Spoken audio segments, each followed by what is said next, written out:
Oké, ik denk dat we wel van start kunnen gaan. Goedemiddag iedereen. Welkom op de dag van het diverse filmberoep.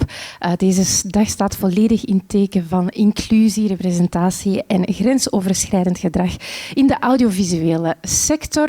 Ik zou graag willen beginnen met de partners te bedanken die deze dag mogelijk hebben gemaakt. En eerst en vooral Filmfest Gent, om voor de tweede keer dit op de agenda te zetten. En ons de ruimte te geven, maar ook onze andere partners die deze dag mee georganiseerd hebben, namelijk Wanda Collectief, TFAF, Mediarte, Represent en ook de partners Sabam for Culture en de PAC. Dus voilà. We beginnen het eerste deel van de dag waar we dieper ingaan op intimiteit in film. Daarvoor hebben we de makers van Cool Abdul uitgenodigd, Jonas Bakeland, samen met Nabil Mallet en actrice Annemone Valke zullen in gesprek gaan met intimacy coach Philin Janssens. Daarna zal Victor van der Veken een uiteenzetting geven over grensoverschrijdend gedrag in het algemeen en in een breder kader zetten. En in het tweede deel van de dag zullen we het hebben over inclusie in productie, maar ook in scenario. En daarvoor zijn Lise Lefebvre en Charlie de Wolf uitgenodigd, maar ook Dorothee van den Bergen en casting director Rebecca van Unen. En ook de regisseur Nabil Ben Yadir, die zo net een film heeft gemaakt. De dag sluiten we af met een uiteenzetting van Generation Inclusion. Dat is een initiatief in Nederland om inclusief te werken of toch meer inclusie te krijgen in het medialandschap. We beginnen de dag met een uiteenzetting of een gesprek dat ik heb gehad met Yarit Dor. Yarit Dor is Intimacy Director of Intimacy Coach in de UK. Zij is al 3 jaar actief daar als Intimacy Coordinator, zoals ze zelf zegt. Ze werkt bijvoorbeeld voor Netflix en op producties als Atlanta. En wij hebben een gesprek gehad over wat is dat nu precies, Intimacy Coordinator? Wat houdt haar werk precies in? En hoe pakt zij dat aan in de UK, in Engeland. Dus dat is een half uurtje waar we nu even naar gaan kijken. En dan straks zal ik in gesprek gaan met de mensen die ik zo net heb voorgesteld. Alvast veel kijkplezier.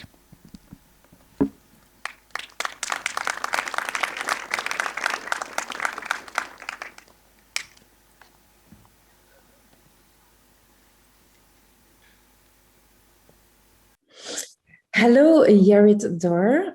Welcome to this talk. My name is Aminata Demba. You're an intimacy coordinator in London for movies and television, such as productions as Atlanta and White Lines. In 2019, you were the first intimacy director in London West End. What made you choose a career as an intimacy director or coordinator? Is it something from your personal experience or your background? Can you maybe tell us why you chose this career path? Well, I started working predominantly in theater as a movement director and a fight director. And as a female fight director, I found that I was asked to come in a lot for shows that have kitchen dramas or Shakespeare, but looking at the relationship between partners or married couples in a kitchen drama. At some point, there's an argument that involves a history of relationship. And within that, what leads into violence is very much connected to the intimacy and the connection between the characters. And some moments might have even kind of very sexualized intimacy that turns into violence. So when colleagues of mine back in the US started researching into intimacy practices and taking stage combat principles and applying them to intimacy, I started getting really interested. Mm-hmm. I was like, oh, wow, I want to see how they kind of transferred things. So I went to study with a company that was called back then Intimacy Directors International, and now they've rebranded to Intimacy Directors and Coordinators. And that was really my kind of path. I started it because it was an interest to see if I can kind of bring that and combine that into my work. And then it became a profession. Like a lot of things that you do an initial training, and then suddenly you realize, oh, actually, I could also kind of advocate for this work and start to introduce actors and crew members and directors to the work, and help mentor those that come up in the future.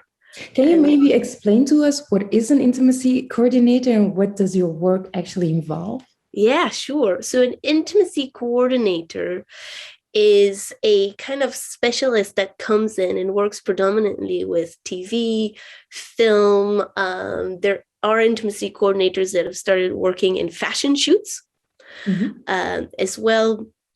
The role almost has kind of four main headers. So one is advocating for the safety of the performers and the crew within scenes that have intimate content. By intimate content, I mean scenes that have physical touch of an intimate nature, like making out, groping, snogging, sitting on someone's lap, or moments that have kissing, whether the kissing is with contact or is it simulated, so without contact, whether it's mouth to mouth or kisses on the body. Moments that have nudity, and it can be full body nudity, semi-nudity, or even implied nudity. And moments that have simulated sex, in which the actors are performing a simulated action. The characters, it needs to look like the characters are having sex or making love. So those are kind of the main areas in which an intimacy coordinator as a specialist would come in and advocate for the crew that has to shoot it, but also for the performers that have to perform it.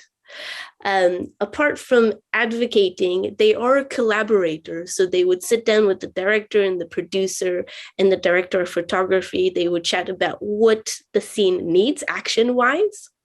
How are we going to rehearse it? What angles or what shots the director is interested? What is the level of nudity that would be their ideal? What do they really want to see? And then they would have a separate conversation with each actor to understand what the boundaries of the action for them is. What are they comfortable to explore? If they have any requests of how they want to rehearse it, or requests of what modesty garments or modesty patches they have on their body. So they would almost become this kind of third party that facilitates the flow of information, but also can kind of see the difference in vision and help both parties kind of meet in the middle. Okay, this is what we're aiming for. This is the restrictions that we have to play around with. How can we find an artistic way to kind of get to that? With another bit of the role is almost like a head of department. So like a stunt coordinator would come in and oversee the stunts. The intimacy coordinator comes in to oversee any intimate action. So if, for example, you mentioned white lines, if it's a scene in which there's a club and there's a lot of supporting artists that are dancing or groping or grabbing, and all of that would slightly have to be facilitated. So all of the artists that are being used to perform know where they can touch, where they can place hand, what kind of level of intensity are we looking for? How does it fit the music?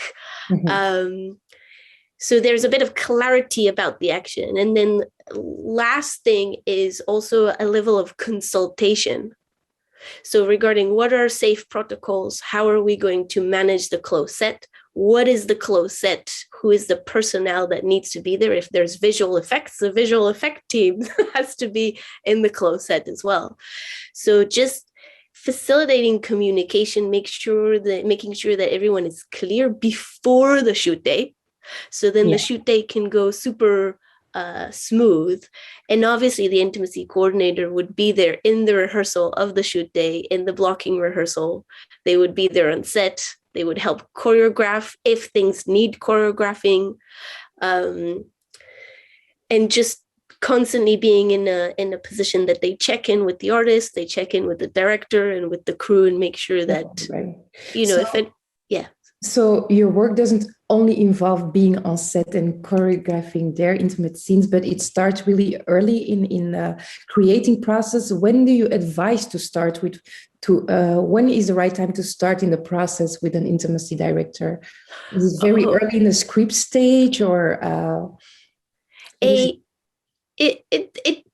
does kind of change, but I would say ideally the minute that you've got the script and the director of photography on board, because sometimes even an intimacy coordinator can consult around the casting. So if the director knows that they want a very high level of nudity, this is the kind of vision and feel and style that they want, there might be something like information that is really important to give in the casting process. Mm-hmm.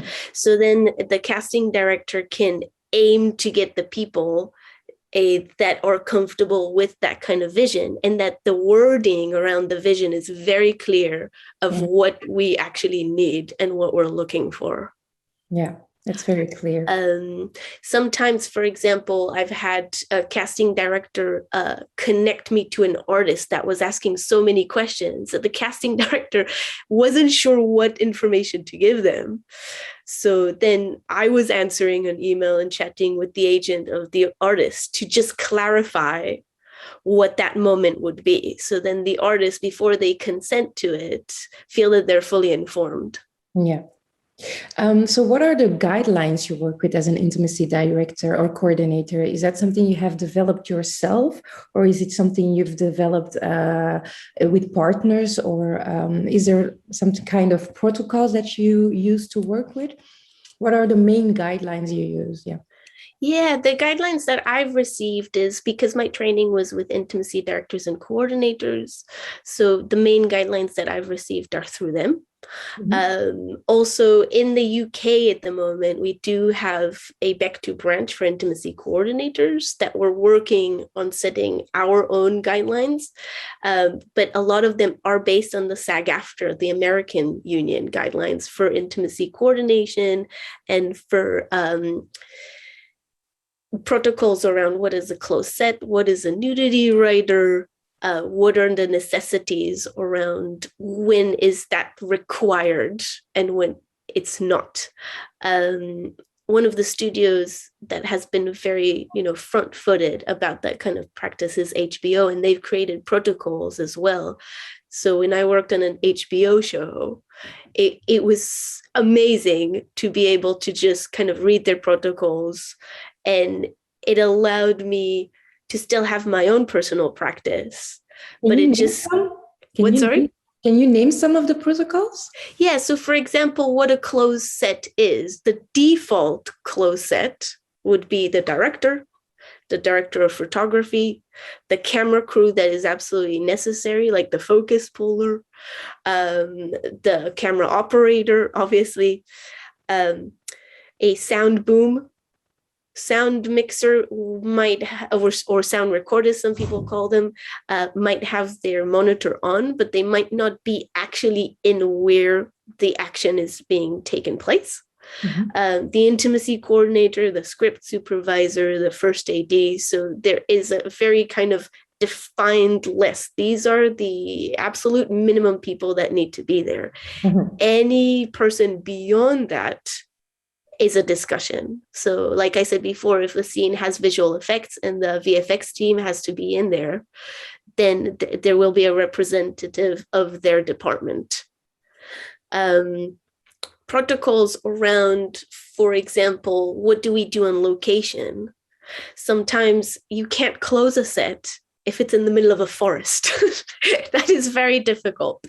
But still, how do we create a bit of a parameter? Where do we ask the crew to wait and stay there and not walk around?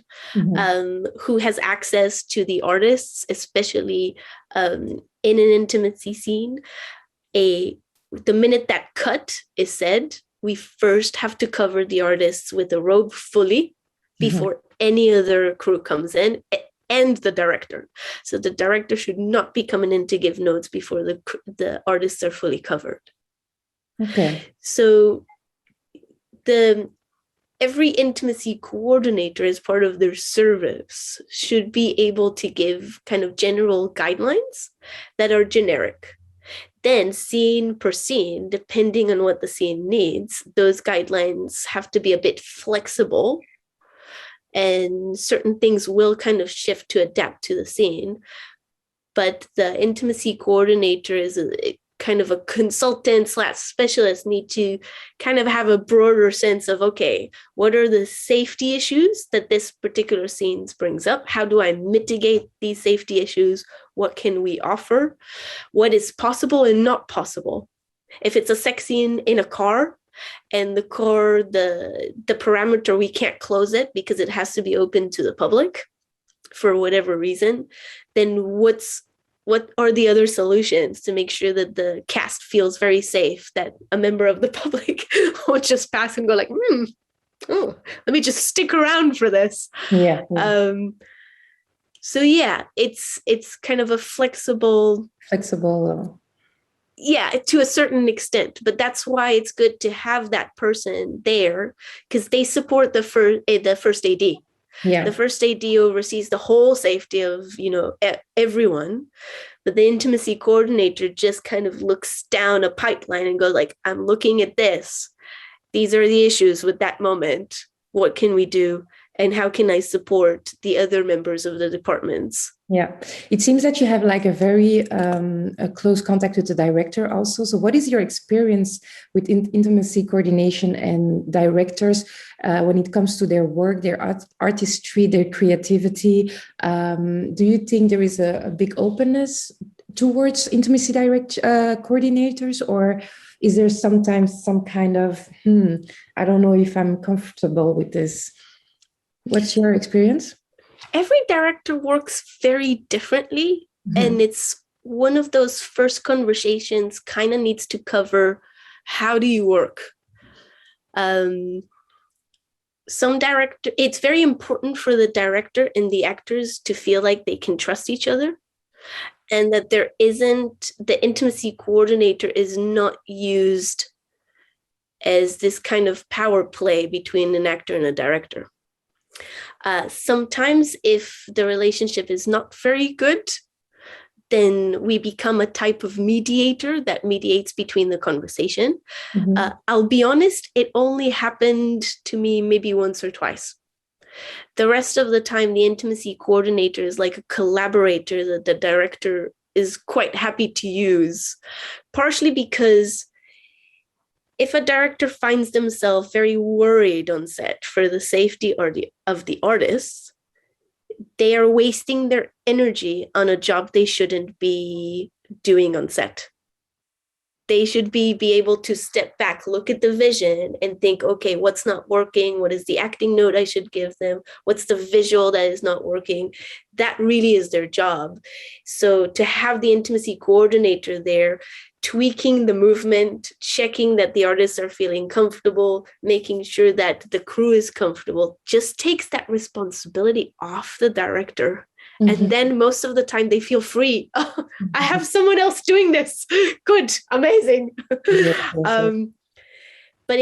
I think it's very important that the actors and the director still have the time to brainstorm, to create what the story is, what the action that we need to find together. So it's not like an intimacy coordinator just walks in instead of the director. That's not what the role is. I love that triangle. So you have the two actors, the director and the intimacy coordinator on the side. So the conversations in a private rehearsal is, okay, this is a scene, this is the story. So what do you guys think? Do you want to play it this way or that way? The actors start offering ideas because they know their characters.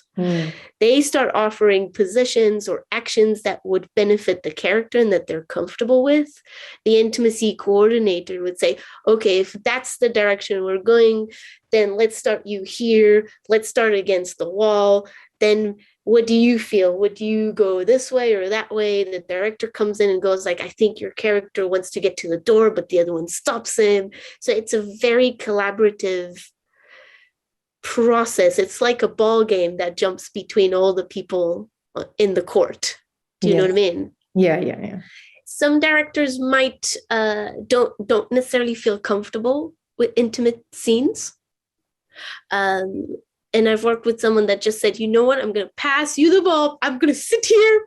This is that kind of idea that I want. And the actors and you just go create something so I can look at it. And then I'll kind of jump in and we'll work from there. And that was fine because the director was very honest about where they are with that kind of material. And they felt so much more comfortable kind of going like, this is the sexual action that we're creating. That, okay, tweak that because it's not quite telling the right story. How about you go in slightly later? Do you know what I mean? That's when they kind of took over the car and they started driving. And that's fine as well. So it's really important to keep the practice flexible as long as it's still safe. Yes. Some directors have already very close relationship with their actors, are already very early in a process in dialogue, don't necessarily, and they think that the dialogue is already enough in the closeness they have with their actors, and that there is some level of a trust that is already there. So for people who don't really know the work of an intimacy coordination, what is the expertise that you bring that they might not be aware of? There's I guess two things. One, there's a difference between closeness and trust to openness. So artistically, an actor might have amazing chemistry with their director and vice versa. But the actor might not want to say, you know, I don't mind this bit of my buttock scene. I don't want this bit of my buttock scene. Those are sometimes conversations that actors don't want to have with their director. Also, there is a power dynamic that we need to take into consideration, because if they have a good relationship, they both want to work with each other again. Which means if they're frustrated and feeling slightly uncomfortable with something, they won't want to say it. So it's easier always for actors to tell the truth to the costume standby, to the makeup and hairdresser. It's so much easier to tell those people. But the problem is they don't have the power on set to change something. Whereas an intimacy coordinator, if they have that information, they can come to the producer or the first AD and say, look, they need a break. Even if that break is 2 minutes, they've reached an emotional place that they need a mini break. Do you know what I mean? Because that is the specialist and the consultant coming in and is able to take the information that an artist doesn't want to share necessarily with a director. For example, I had a male actor that was very comfortable with his body, apart from one area, his stomach. He did not want the stomach seen. And there were a lot of scenes in which he was supposed to go topless. And he felt very uncomfortable telling that to the director because they were really good mates, really good friends. They've worked together before. So there was a relationship history that made him find it hard to express his boundaries. The minute I had that information and I told the director and the director of photography, they were like, yeah, sure, we could just have it here. Is he fine with the side of his ribs in a diagonal? I was like, yeah, that's fine. Back is fine. Shoulders is fine. Muscly arms, all good. It's just this area is uncomfortable for him. And that just freed all of them. None of them had to have that conversation. They all knew that information and could work around it. And the actor didn't have that moment of like, oh, I don't know whether I should say this or not say this. It was done. It was taken care of already. So I think when it comes to modesty garments, what are we wearing? Which bits am I happy to show? Which bits I'm not happy to show? Do I want a barrier between me and the other performer? The director, if I'm honest, doesn't need that info. Like, that's way too much stuff for them to think. They should be thinking about the show. We can have that info. We can communicate and say, we can't show this and this. We can film it from this angle, that angle. These are so many options that we have. And that actually frees everyone in the conversation. And we're talking now about the relationship director actor, but I think your work also involves actor versus actor. Yes. Some actors don't like each other. It can be professionally and it can be personally. And some actors like each other a lot. Some actors just meet each other on the day that they have to do very heavy intimacy. So being able to be part of those conversations and kind of knowing what their anxieties are, we can help facilitate a safer and more caring process. Netflix obligates production company they work with to work with an intimacy director. Do you think obligation is necessary and should be legally required for all productions? I think if it's legally required, then also stunt coordinators and other health and safety roles have to be legally required. I don't think it's only an intimacy coordinator. I think it, at least here in the UK, for example, stunt coordinator on set is recommended. It's there's no law that they have to, but from an insurance wise for stunts, they do recommend that. With an intimacy coordinator, I think it's kind of the same thing. We can't force a production, but we can definitely recommend. One thing to say is that hiring an intimacy coordinator will not promise that there will not be a sexual harassment case on the set, because an intimacy coordinator is only one person, whereas the set and the crew can be from 100 to 200 people. So in order to mitigate sexual harassment, there are various things that a production needs to do, from training the crew and the staff and the producers and the director and the actor. HBO has a very short training that everyone has to do, or else they can't come on set. Similarly with Netflix, heads of departments need, a bit like a manager would have, a type of training about sexual harassment awareness, leadership skills, etc., etc. So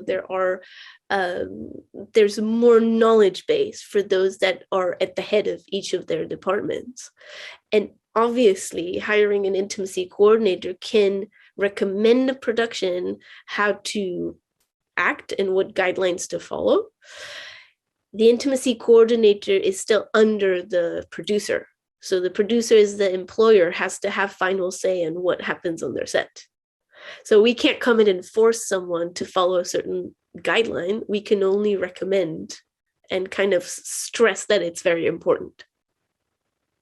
Have you ever had the experience that the fact that you were there and had this mediating role, that an actor or somebody on set went so far that you cannot work anymore, that the work relationship has to end?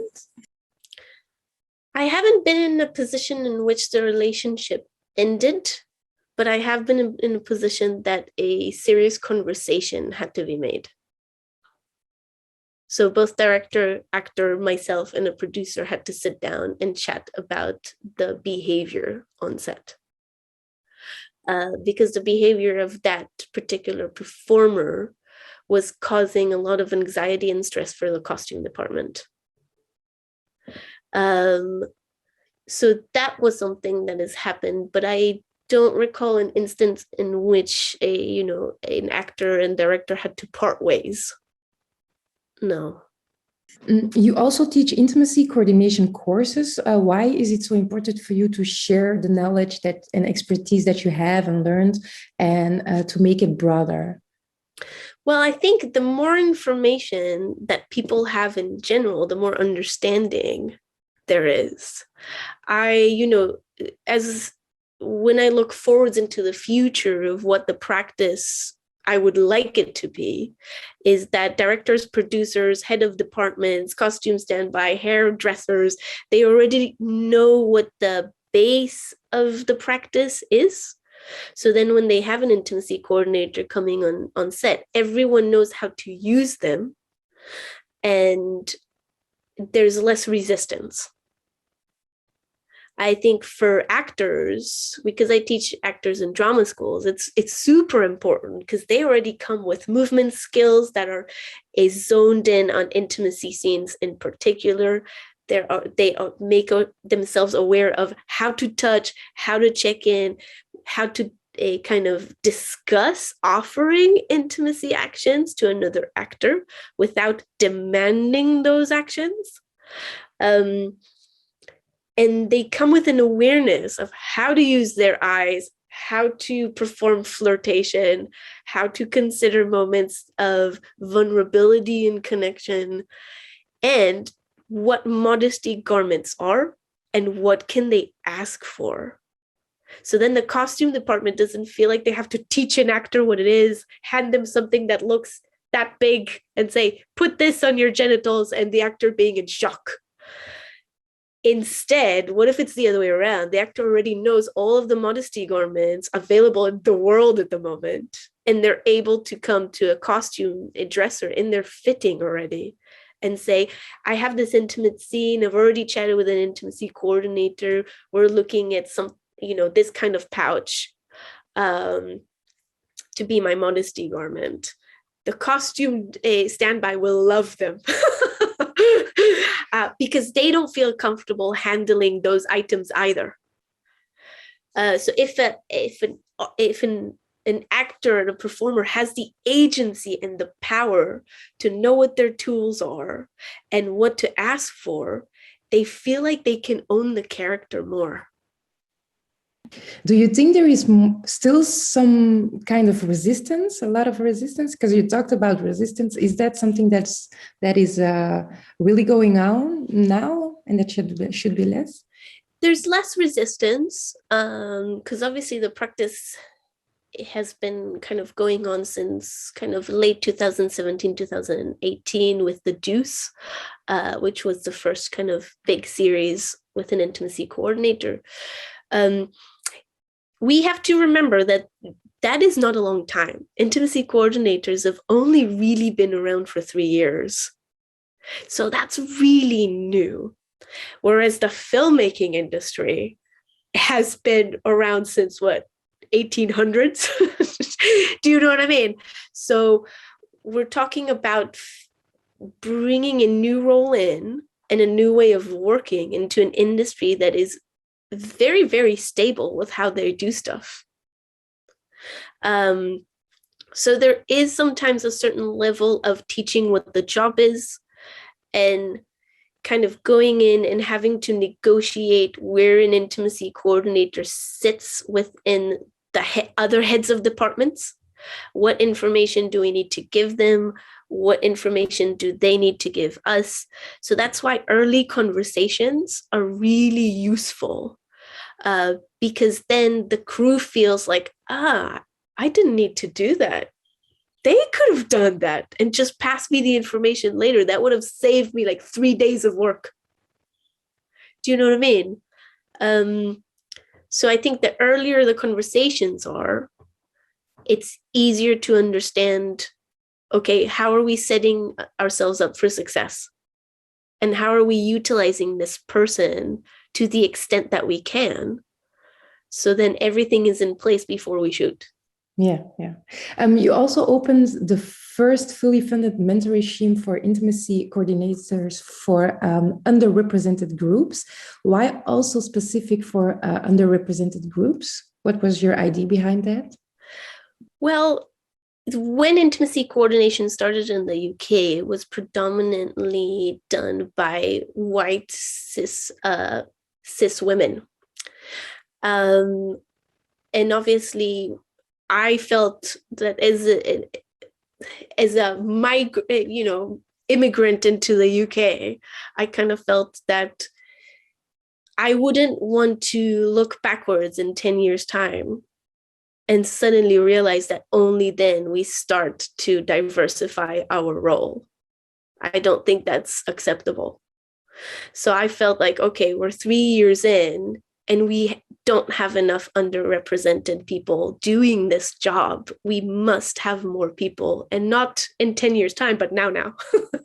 So I applied to a grant that the film and TV charity created during the lockdown, the COVID lockdown here in the UK. And when we received the grant, we were able to offer this opportunity for 5 people for free. So we did a full-on mentoring program. And it was fantastic because now they're out there spreading their wings and working.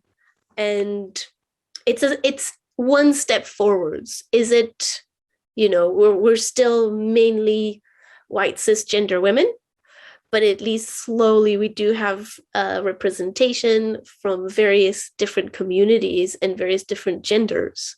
And that is one step forwards. And I think knowing that they will then mentor others is really important.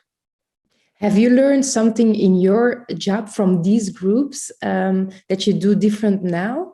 I don't know if you're also part of these groups, but yes, you are in some way. But is there something that you learned from that specific thing that you didn't know before? I think talking about culture and representation of body and how representation of gender is done on screen is very important. There's not enough intimacy scenes between people of various colors. There's not enough intimacy scenes that show LGBTQ plus performers, at least in the UK. So having the chance to have those conversations with people that feel like their communities are not represented in the work is so important. Because it does make a difference. It makes a difference if the performers have a different kind of culture understanding, and the characters they play also come from a different culture understanding, but then the intimacy coordinator is a white woman coming into that space. And by them coming into the space, they have a certain privilege that comes with that. The conversations will be very different, and the level of comfort and understanding might be very different. So I think it's very important to consider who is the right person for this role in this series. Who can facilitate those conversations, hold the space, make it safe, and also challenge sometimes the writing. We've been in a situation that myself and one of the colleagues have actually challenged a script and said, well, in this script, you have a person of color on all fours. I don't think that's appropriate nowadays. Whereas in another scene, they're doing a missionary position. Can we change this? Because it just feels a tiny bit unacceptable, really. And I think the minute that we raised that up, the writer was like, oh, I didn't even think of that. That's definitely not the statement that I want to make. Yes, let's change this. Let's get the actors in the room and kind of have a bit of an idea of what feels more natural for these characters, taking into consideration also that we have a responsibility when we show something, because we are, whether consciously or unconsciously, educating our audiences. We are affecting how they see society. And therefore, it is our responsibility to make sure that stories are being told equally and that intimacy is not owned by white people. Very clear. You've already mentioned it's been 3 years that we know intimacy coordinators. Do you think it's going to be normalized in 10 years? I think so, yeah. I definitely think so. And there's there's so many different people going into the role. Some people come from kind of a dance background or acting background or film background. There are costume people that go into becoming an intimacy coordinator. I know someone that was a lawyer in their past, professional pathway. So it's, yeah, I think having more people doing this role will also change what the role is and what the boundaries of the role are at the moment. Yeah. Yeah. Thank you so much, Jared, for your insight and knowledge and to share it with us. It was very interesting. So thank you very much for this talk. No, thank you. Thank you for listening and asking questions and being with me. Of course. It was a pleasure. Thank you. Thank you.